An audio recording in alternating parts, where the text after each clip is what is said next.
Ternyata karena tadi bentuknya beveled, dia goyang begini mungkin, sehingga mau manuver agak susah. Nah, kalau di dalamnya diisi sama Trimax, si rednya jadi lebih padat, lebih kokoh, lebih gampang naiknya. Untuk deliverynya juga. Next slide. Ya, ini dia nih. Jadi untuk delivery kateter untuk Red 62 bisa pakai si Trimax ya. Dia panjangnya Trimax 150, ada yang 160 gitu. Next. Nah, kemudian yang bagian yang paling menjualnya dari Penumbra mesinnya ini nih. Nggak ada mesinnya yang tempat lain nggak ada. Nah, mesinnya ini sekarang udah yang terbaru. Ini yang terbaru. Dia nanti kalau dipencet ada 4 indikator nyala di sini, 1, 2, 3, 4 ya. Setelah itu baru kita buka on untuk sedotnya, aspirate catheternya. Nanti yang diganti ininya aja. Jadi kalau di rumah sakit saya udah beli mesinnya. Jadi tinggal kalau ada penggunaan yang diganti yang si kanisternya aja. Itu yang ganti baru, biasanya begitu. Tapi sebenarnya itu bisa di ini juga kayaknya bisa di reuse ya. Gitu. Next. Nah, ini daya hisapnya minus 29 NHG deep vacuum ya. Dia memang dedicated untuk intrakranial, tapi beberapa case untuk perifer juga suka, teman saya bedah vaskular juga suka pakai jam. Oke, next. Nah, ini saringannya ya, saringannya nanti cloudnya nempel di saringan begini ya, tinggal taruh doang, gampang sekali, dibersihinnya juga gampang ya. Next slide. Nah, ini bedanya adalah gambar ini mau nunjukin, slide-nya mau nunjukin daya vakum dengan Shirin, bedanya dengan pakai mesin. Kalau mesin ya udah pasti stabil karena kan kita pakai listrik mesin. Ini yang mesin lama, ini yang mesin baru. Nah, kalau pakai Shirin pada saat nanti ditarik, begitu proses kateternya, aspirasi trombusnya, daya vakumnya akan turun, akan drop. Ya, next. Nah, ini yang kasih lihat, next dijalanin videonya. Ya, ini kalau manual versus sama yang penumbuh pump. Jadi kalau yang manual, nah nanti disiapin ini gambarnya, dia akan coba pakai manual. Ini manual ya. Ya, dia pertama dikunci, di lock di sininya, dayanya segini nih, minus 27. Ya. Ini yang manual, di lock. Gitu. Tadi kalau Penumbra minus 29, ini manual minus 27. Ya, ini lanjut. Nah, terus. Nah, ini dilakukan aspirate, dibuka saat lakukan aspirasi, locknya dibuka. Nah, pada saat ini masuk, ini turun, ya, kanannya. Kalau yang manual, gitu. Jadi efektivitasnya berkurang, makin berkurang. Nah, makin lama makin drop, ya. Karena kita pakai manual. Nah, karena keisi kan, tabungnya keisi, jadi daya ininya. Kalau pakai pump, ya pasti sama dia, namanya listrik, ya pasti sama. Udah didesain untuk supaya stabil. Nah, kira-kira gitu. Jadi minus 29 terus. Nah, ini keisi, walaupun keisi ini tetap sama si tekanannya. Gitu. Oke. Ya, jarumnya nggak turun ya, jadi nggak berubah, tekanannya tetap sama. Next. Ya, ini prosedurnya yang tadi dijalankan lagi, nggak apa-apa. Kita ulangin lagi ini secara video, full videonya. Mau ngambil trombus di MCA M1 kiri. Ini animasinya, nanti Dokter Graha ada kasusnya lebih real. Kalau ini animasi biar teman-teman bisa lebih mengerti. Ini tadi diganti dengan select, naik ke atas, tinggal manuver. Kelemahannya si neuron mag nggak bisa di-reuse ya teman-teman. Kadang-kadang kalau di-reuse rusak ininya, catnya di depan. Hati-hati pas masukin lagi ke pembuluh darah, takut malah jadi trombus. Gitu. Nah, ini dia nih. Jadi ini dari sampai sini ya. Sekarang kita masukin Trimax Red, naik ke atas langsung. Nah, langsung ke atas, tinggal ke target trombusnya, tinggal di sedot gitu.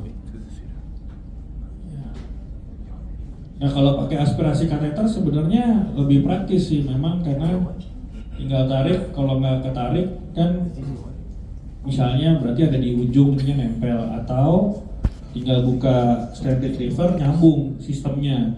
Tapi kalau stand retriever dulu yang kita pakai, begitu kita mau buka aspirasi berarti bongkar semua, keluar semua alatnya gitu.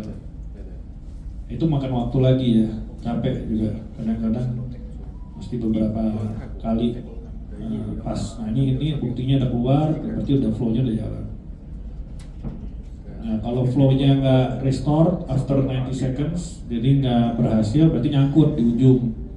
Kalau nggak ada, tinggal ditarik keluar, masuk. Yes. Next. Nah ini yang sudah punya rumah sakit di Indonesia, yang punya baru 18 yang udah ready standby. Jadi ini sistemnya udah penumbra pumpnya ada di ini di hospitalnya, ya. Ya jadi ya jadi kalau ini nggak usah khawatir, jadi cepat karena set pumpnya udah ada di cath lab. Next. Nah kalau ini teman-teman ini yang rumah sakit yang lain rental tuh dia berarti manggil, sistemnya manggil, ya. Jadi baru datang kas biaya gitu.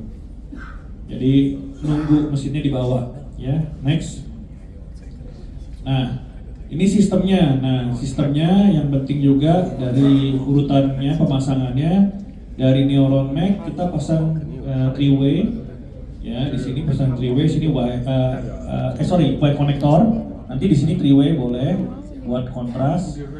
Nah ini red, ya, red nanti kepasang di sini. Kalau kita nggak pakai Trimax, rednya langsung disambungin aja dengan si pump, ya. Jadi langsung supaya daya sedotnya langsung direct, gitu. Nah, kalau mau pakai Trimax berarti si pumpnya adanya di belakang sini.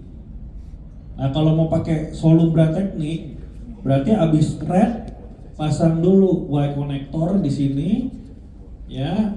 Nah nyedotnya berarti dari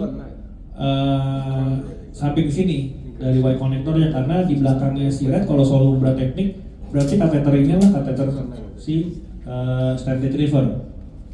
Kira-kira gitu settingannya. Next. Ya sekian, terima kasih.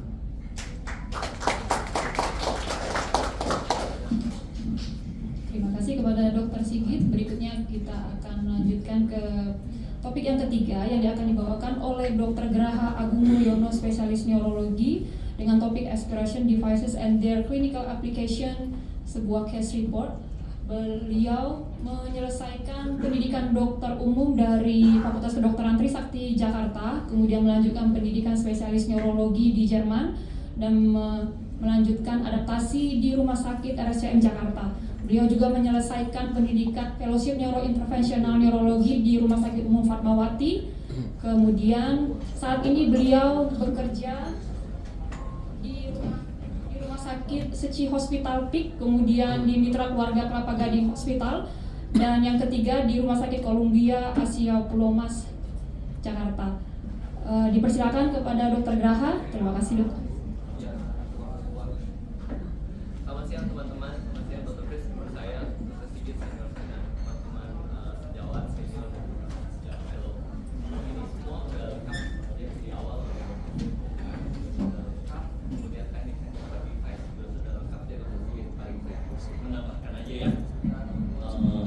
kecil.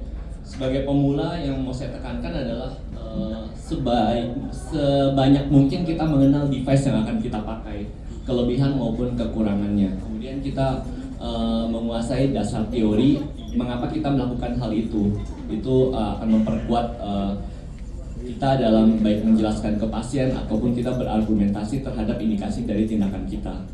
Baik. Nah, ini kita teman-teman sudah tahu ya. Jadi memang kalau pada acute ischemic stroke pada pasien-pasien yang eligible di golden hour-nya sudah banyak studi yang menunjukkan bahwa mechanical thrombectomy itu akan jauh lebih superior outcome-nya jika dibandingkan dengan best medicine treatment aja. Jadi ini sudah teman-teman pasti sudah pernah tahu bahwa ini ada penelitian Mr. Clean, Devascat, Escape, Swift Prime.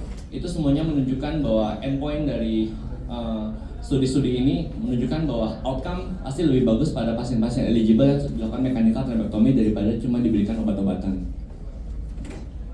Nah, tapi kita harus tahu bahwa setiap prosedur endovaskular itu ada resikonya, apapun itu, baik di diagnostik sampai dengan tindakan-tindakan yang rumit. Apa aja sih? Extracranial site complication, groin puncture hematom, diseksi. Tapi yang paling nightmare ya tentu saja intracranial complication ya, perdarahan, emboli. Emboli bisa menyebabkan CRAO misalnya. Pasiennya begitu bangun dari asesi nggak bisa melihat, itu juga saya pernah lihat. Device malfunction, ini biasanya pada penggunaannya intracranial. Nanti saya jelasin apa sih device malfunction. Kemudian vasospasm, kemudian diseksi. Nah, kita mengenal setidaknya 3 ya mechanical thrombectomy itu. Standard reverse saja, kontak aspiration, atau kita menggabungkan dari kedua teknik itu. Nah, pertanyaannya adalah pada pasien acute ischemic stroke yang mau dilakukan mechanical thrombectomy, kita pilih yang mana? Nah, ini saya mulai aja deh dengan kasus simple. Ini kasus skenario sederhana. Ini pasien wanita 69 tahun, kelemahan sisi tubuh sebelah kiri, tidak menjawab pertanyaan, deviasi conjugate. Ini kalau bisa kita hitung dengan Van score, ini udah menunjukkan bahwa ini LVO ya. Hemiparesis ditambah dengan neglect, afasia, atau misalnya gangguan penglihatan, ini sudah memenuhi Van score untuk kita langsung bisa mikir, oh ini LVO nih, gitu. Onset 30 menit. Ini pastinya kita mikir, ini onset 30 menit, pasien dengan NIASS setinggi ini, setidaknya pasti eligible untuk IVT. Ya pasiennya pasti di IVT lah. Jadi, nah ini untungnya nggak ada obat-obatan apapun atau penyakit apapun yang dikonsumsi pasien sebelumnya. Skenario-nya jadi mudah. Tekanan darah juga normal, jadi nggak perlu terlalu rumit untuk distabilkan. Gitu. Yang lainnya semua bagus, NIASS-nya 16, eligible, PCS 4, M-nya 35. Kalau M-nya 3, kita tidak kerjakan ya, karena ada kortikasi. Syphilis arterial, bicara udah nggak jelas, conjugate eye deviation, hemiplegia, Babinski positif, standar. Ini MCA territory ya, tampak jelas. Sayang saya nggak punya frame-nya, lupa, jadi kita nggak tahu ini apa perbandingannya. Klasik, di MRI ICA-nya hilang sampai ke ujung, tapi masih kelihatan sedikit. Ada sedikit kalau misalnya tadi diputar dari akom ke kanan sedikit. Ya kita anggap itu berarti kita harus bergerak cepat ya. Itu kita anggap sebagai collateral reserve. Cepat. Nah ini ketika di DSA, wah kelihatannya nggak ada. Kita coba jalanin ya. Oh ECA-nya kelihatan, tapi ICA-nya buntu. Udah, kita lanjutin.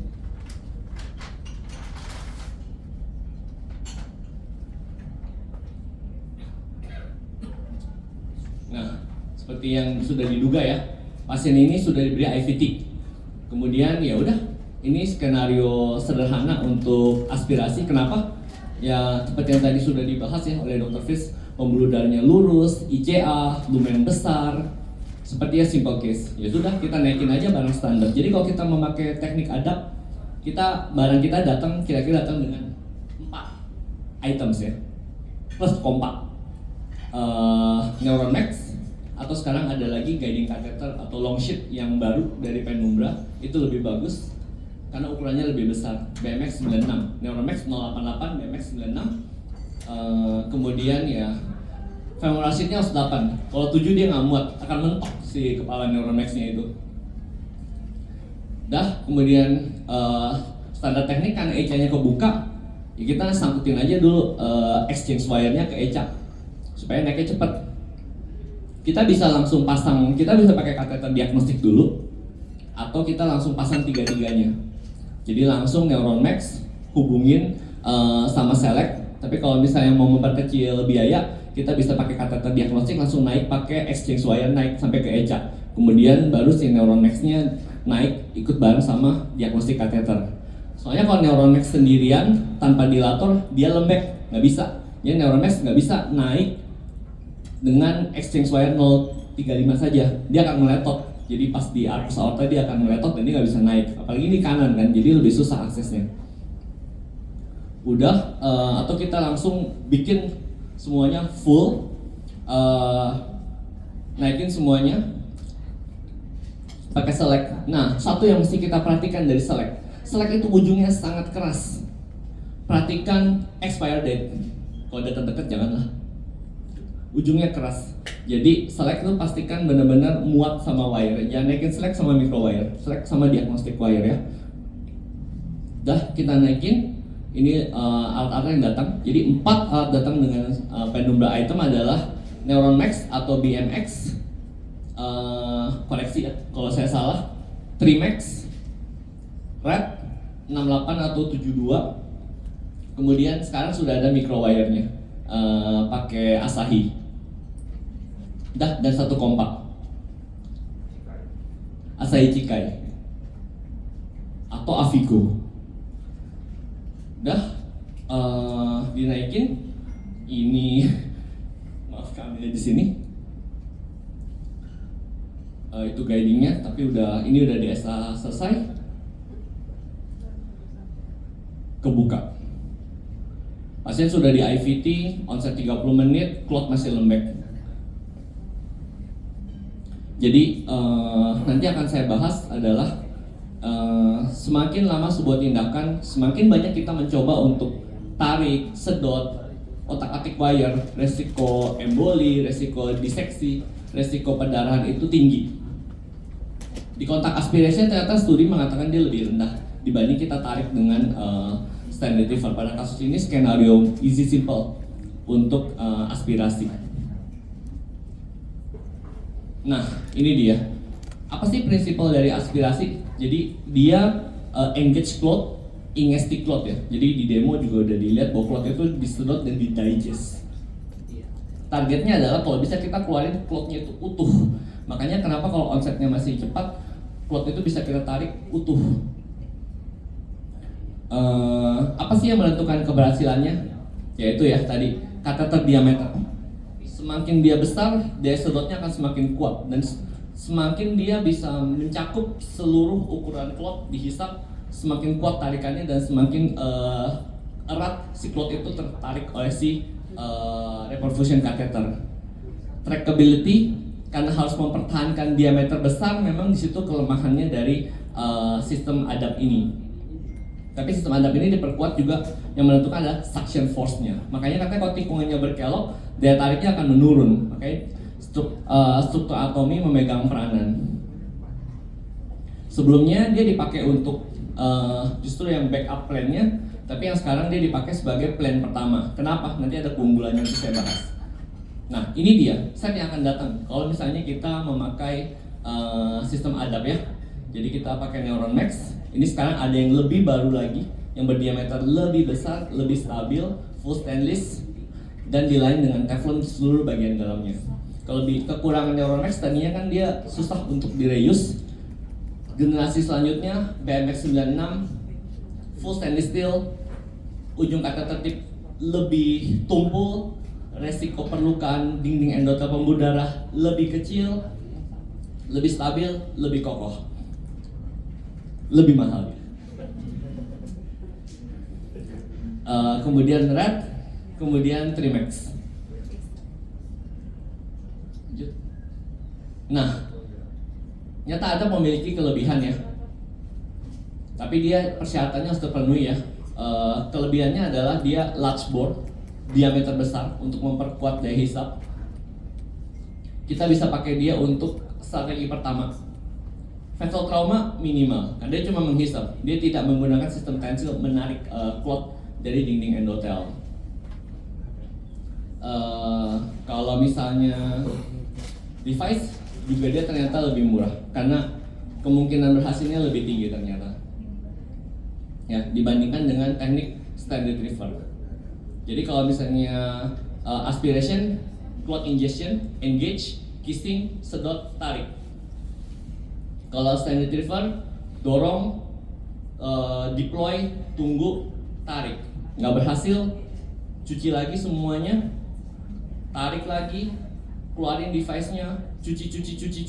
Kalau cuma clotnya separuh, makan waktu. Beberapa standard river itu butuh waktu lama untuk preparasi.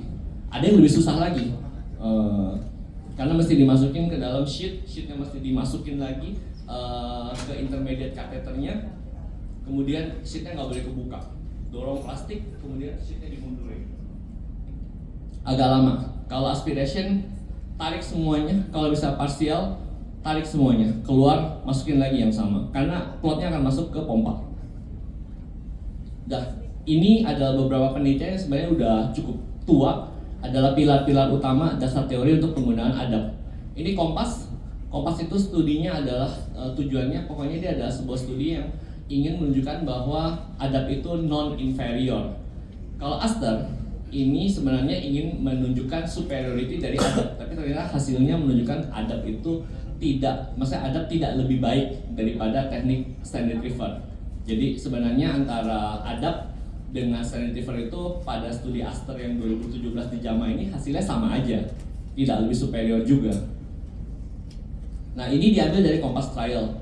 Jadi memang kalau dilihat ini sebenarnya P-nya semua pada kecil-kecil. Jadi sebenarnya nggak bermakna kecuali yang pertama, yang favorable non-inferior clinical outcome. Ini dari Kompas memang. Jadi karena P-nya kalau bisa kebaca ini kecil, P-nya gede-gede. Tapi ya itu sebanding mereka. Adap 52% favorable non-inferior clinical outcome dengan semua teknik. Kalau adap yang strategi pertama, adap hasilnya 52%. MRS kurang dari 90 hari. TC2B, TC2B3, ini membosankan ya. Pokoknya intinya di sini mau menunjukkan adap lebih cepat sampai terjadinya TC2B lebih cepat 22 menit versus 33. Itu dia. Tadi standard river itu mesti dibersihin dulu di cairan heparin, bersihin dulu sampai bersih. Dan keadaan kita tegang super cepat, ngebersihin standard river itu makan waktu ya. Masukin lagi. Nah, kalau adap dia cepat. Kemudian total procedural cost. Kenapa? Ternyata orang-orang yang memakai di studi ini, orang-orang yang memakai standard river di awal 85% ujung-ujungnya harus menggunakan strategi buyout, yaitu mengkombinasi adap dengan standard river, akhirnya ke Solumbra. Yaitu tentu saja bikin costnya jadi mahal di akhir. Jadi makanya lihat aja total procedural costnya menurut Kompas tadi, kalau kita langsung pakai adap itu dibanding SR hampir 2 kali lipatnya. Tadinya mau irit, jadi costnya 2 kali lipat. Nah, ini studi Aster kita lewatin aja.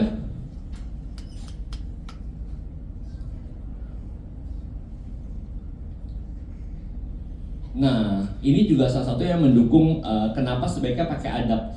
Ternyata dari studi Aster itu dibuat lagi dengan penelitian. Nah, ada yang mengatakan kalau hasil dari lengan penelitian ini adalah kalau kita sudah mencoba pas 3 kali atau lebih tinggi resikonya terjadi perdarahan parenchymal hematom.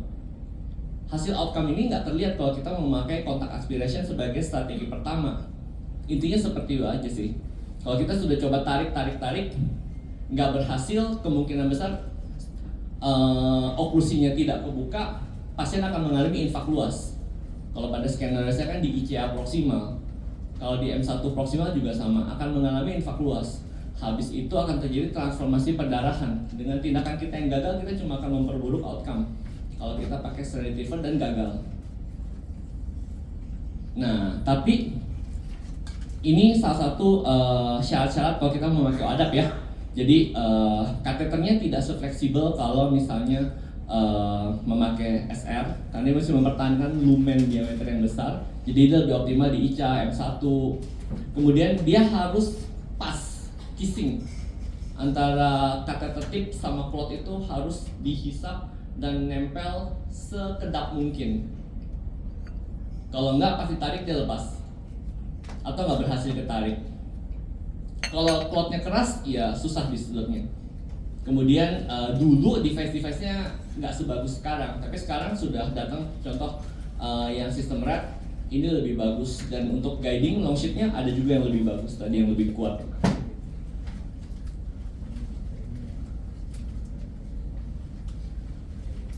Nah, jadi kesimpulannya apa? Jadi ADAP sebenarnya bukanlah sesuatu yang maksudnya sebagai pengganti, bukan. Jadi maksudnya nggak mengatakan bahwa harus pakai ADAP gitu.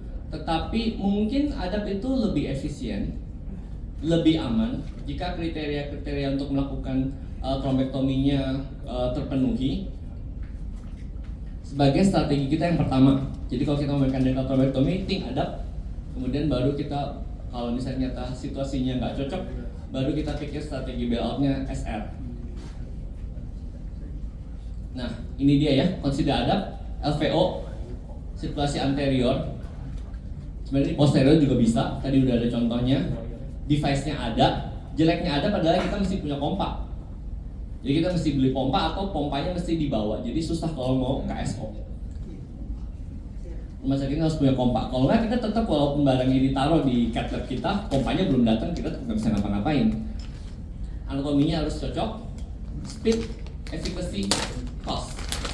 Kalau kita ingin mencegah multiple passes, pada contoh kasus saya ini bisa di IVT, jadi resiko perdarannya lebih tinggi.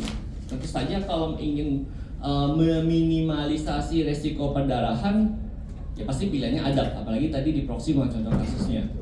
Nah, ini juga satu lagi, kalau kita menarik, tentu saja kita akan menarik plot itu melewati segmen pembuluh darah di belakangnya. Jadi kalau kita ingin lebih hati-hati, takut merusak perforator arteri, ya pakai ADAP.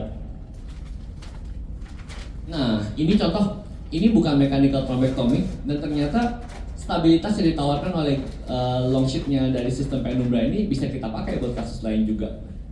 Very stable, bikin prosedur jadi lebih cepat. Itu dia.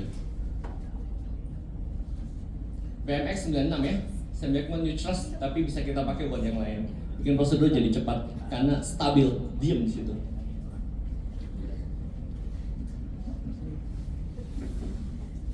Sekian, terima kasih.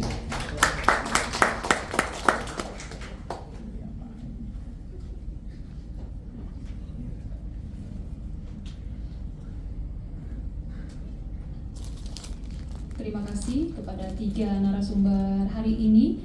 Kami mohon kepada 3 narasumber,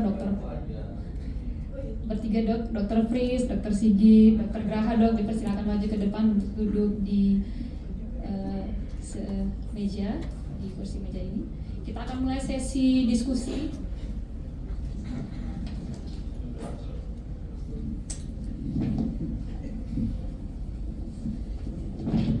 Kita akan mulai sesi diskusi kita pada siang hari ini. Kami persilahkan jika ada Bapak Ibu dokter yang ingin bertanya.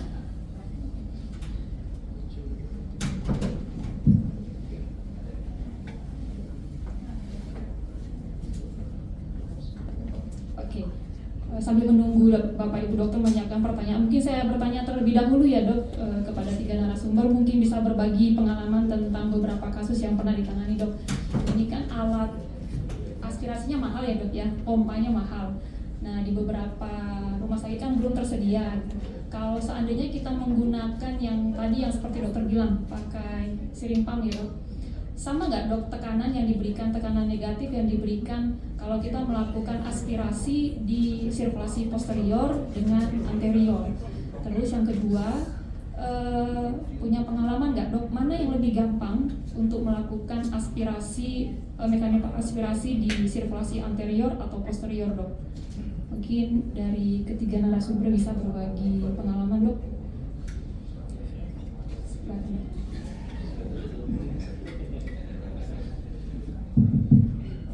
izin menjawab.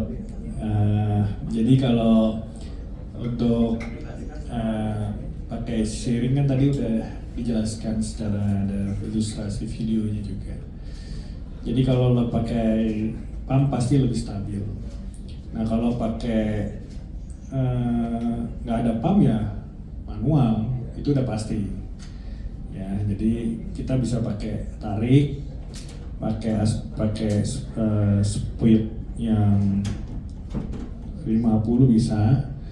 Terus diganjel, biasanya saya ganjel pakai speed 3 cc supaya ngelock gitunya, pressure negatifnya. Pas ditarik, ditaruh di situ. Nah, atau ya, kira-kira sih tekniknya begitu. Tapi kalau untuk segala lebih mudah mana posterior circulation, anterior circulation itu kita nggak pernah tahu. Jadi durante operasi, durante tindakan, segala kemungkinan bisa terjadi. Jadi bisa ada yang kadang-kadang dapat yang gampang di posterior, di anterior juga tahu-tahu susah, atau kebalikannya. Tergantung akses, karena kan ini kan aspiration catheter seperti yang Dokter Graha bilang, karena dan Dokter Fritz tadi bilang kalau berlekuk-lekuk areanya terlalu sulit kan. Jadi karena dia besar kateternya, tapi kalau SR standard driver kan cuma pakai mikro kateter, jadi lebih gampang untuk mengakses trombusnya. Jadi mungkin itu sih jawaban dari saya. Mungkin Dokter Graha atau Dokter Fritz ada tambahan. Dokter Graha, Dok, ada yang mau tambah, Dok? Iya, setuju. Karena kalau memakai standard retriever itu kita mesti nembusin microwire-nya ke cloth-nya. Nah, di situ ya tetap ada risiko perforasi ya. Terus pada saat tracking microwire biasanya kalau biarpun dari shaping ya tetap ada risiko tembus. Biasanya kita microwire-nya dikilik terus dia jadi bentuk muter ke belakang gitu loh. Nah, itu dia punya daya dorong lebih besar sih. Jadi microwire kan gini biasanya kita shaping doang, terus kita bikin dia begini jauh gitu supaya dia lebih tumpul ujungnya. Tapi kalau kita ngotot mau memakai standard retriever, mau kita tembusin si cloth itu ya masih ready dengan risiko perforasi. Nah biasanya kan kita cuma berpikir ini mekanikal tombektomi yang berhasil, tapi kalau misalnya perforasi mau ngapain ini gitu. Nah itu dia yang kalau kita mau sedia device-nya, kalau di rumah sakit swasta PBO-nya bakal harganya aneh lah, biasa tindakan pasti batal gitu. Jadi kalau misalnya dengan teknologi dengan sistem yang adap ya kita tinggal coba untuk kissing sih ya, Dr. Fitz itu. Iya betul, kita bisa tinggal coba dengan kissing. Kalau udah pas tempel plotnya ya udah kita nyalain, tunggu 90 detik, tunggu plot ingestion. Kalau udah keluar ke kompanya ya udah tarik mundur, DSA ulang, kebuka ya udah hampir sebenarnya kasusnya udah hampir selesai. Kalau misalnya nggak muncul, tunggu juga, tarik semuanya keluar, siapa tahu ada di ujungnya kayak gitu sih. Itu sih kelebihannya. Sama satu pesan kalau memakai select itu ujungnya keras sekali. Jadi sebenarnya kalau di pengalaman saya dia nggak cocok buat naikin select ke arteri vertebralis karena ujungnya sangat ujungnya sangat keras, stiff dia. Select terdiri atas 2, harga lebih mahal daripada kateter diagnostik biasa, itu terdiri atas 2. Jadi yang angle shape sama yang bentuknya Simon untuk ngambil yang lebih susah. Kalau naikin Neuron Max itu sangat kasar, sangat stiff ujungnya. Sebaiknya dia dulu kalau pengalaman saya mau naikin Neuron Max itu jadi warung sebelah. Biasa saya naikin over Sofia, jadi Sofianya sama wire udah naik dulu. Sofia yang soft itu si Neuron Max naik mendaki si Sofia dulu. Sofianya kalau bisa sudah ditaruh di tikungan atlas, jadi dia udah stabil diem di situ. Nah, baru si Neuron Max-nya naik. Kalau Neuron Max naik ikutin select terlalu keras buat dinding arteri vertebralis, itu ya tetap ada resiko dissect sih. Itu sih pesan saya. Sama satu, perhatikan expired date dari si select. Ya dok, itu dok. Ya. Dari saya itu aja sih. Iya, terima kasih dok. Mungkin ada tambahan pertanyaan dari peserta workshop? Oke, mungkin udah pada mau coba ya, udah mau coba hands on. Bawa select nggak mas? Oke, jadi gini, tadi yang dokter Gaha maksud kissing itu nempel ya dengan trombus ya. Emang kalau bahasa bajingan suka ambigu gitu ya kan, kissing atau apa segala macam gitu ya kan. Jadi ujung kateter nempel sama trombus, nah itu kissing itu. Aneurisma kanan, aneurisma kiri, bilateral simetrik, kissing aneurism gitu. Oke, jadi gini, kalau misalnya saya dapat pasien ya, stroke unit fase akut ya, stroke ischemic fase akut, saya DSA, jelas LVO ya kan, jelas LVO, MCA sign kadang muncul, kadang enggak, tapi Van score misalnya positif 1 atau positif 2 itu saya langsung DSA ya. Nah, pada saat DSA itu kan kita kelihatan ya, kita kelihatan misalnya kita sirkulasi anterior, kita kelihatan sifonnya. Kalau sifonnya ada kayak roller coaster kayak gitu ya kan, wah itu saya hampir nolak deh tuh buat aspirasi. Tapi kalau sifonnya begini ya, nah begini naik ke atas, intersegmen supraclinoid, kemudian ACA, MCA, saya masih pikirkan untuk kemungkinan bisa aspirasi ya. Jadi kalau untuk sirkulasi anterior itu, kalau sifonnya udah begini, naik begini, gini, udah deh, udah lupain aja deh ya. Nah, ke posterior, kelokan tajam pertama itu kadang-kadang di V2, tapi V3 hampir berkelok.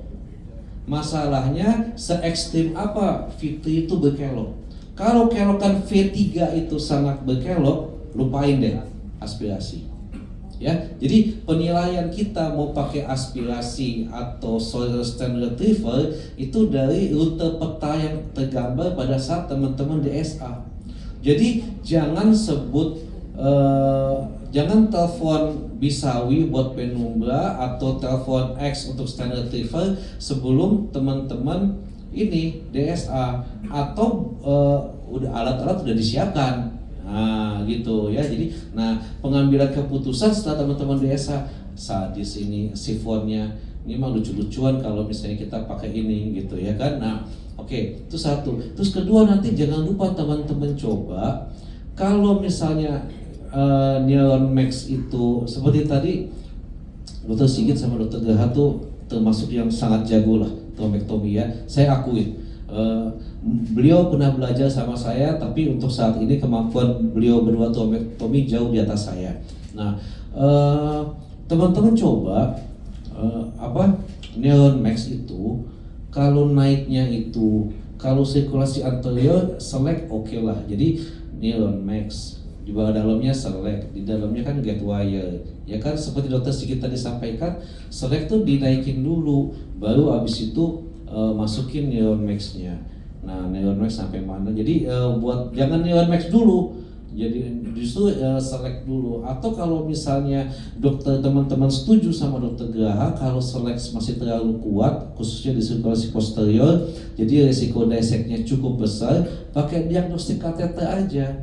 Jadi wire-nya pakai exchange wire, kemudian diagnostic catheter, which mau fair mau bend gitu ya kan. Nah tapi kalau fair kan lurus ya, itu lebih simple tuh. Nah baru kita naikin neuron max-nya, habis itu setelahnya baru rep. Nah jangan lupa minta latihan. Kalau semuanya udah dipasang, posisinya gimana sampai disambungin ke pump-nya. Mumpung masih di sini. Ya, jadi pumpnya bukan sedot-sedot apa bagaimana, gitu. Ada posisi pumpnya yang suitable. Jadi mumpung teman-teman di sini, kalau cuma naikin doang mah ingat aja urutannya. Paling dalam guide wire, diagnostic catheter atau select, paling luar neuron max ya kan. Begitu sampai di dekat sel yang dituju, sebelum kita masukin perfusi kateternya atau aspirasi kateternya itu naikin. Nah terus susunan sambungan dari kateter ke pumpnya tuh gimana? Itu yang teman-teman harus coba, ya, karena kita relatif masih jarang pakai pump. Jadi kalau misalnya nanti dokter Mary misalnya balik ke rumah sakitnya gitu ya kan, coba-coba pakai aspirasi lah gitu, mumpung dapat pasien yang duitnya unlimited gitu ya kan, ingat gitu, oh ini di sini, oh ini di sini, tinggal di tik. Nah tapi begitu ceklek itu susunan selang-selang itu harus benar dok. Nah tolong dicoba tuh semuanya ya. Dari saya itu aja pesannya. Terima kasih dok. Mungkin ada pertanyaan lagi dari teman-teman dokter yang peserta hari ini? Oh, sudah mau coba ya. Sepertinya nggak sabaran hand on ya dok ya. Saya rasa cukup untuk diskusi hari ini. Kita lanjutkan ke sesi hands on yang ada di belakang. Terima kasih kepada Dr. Pris, Dr. Sigi, Dr. Graha waktunya hari ini. Mohon berikan aplaus kepada beliau.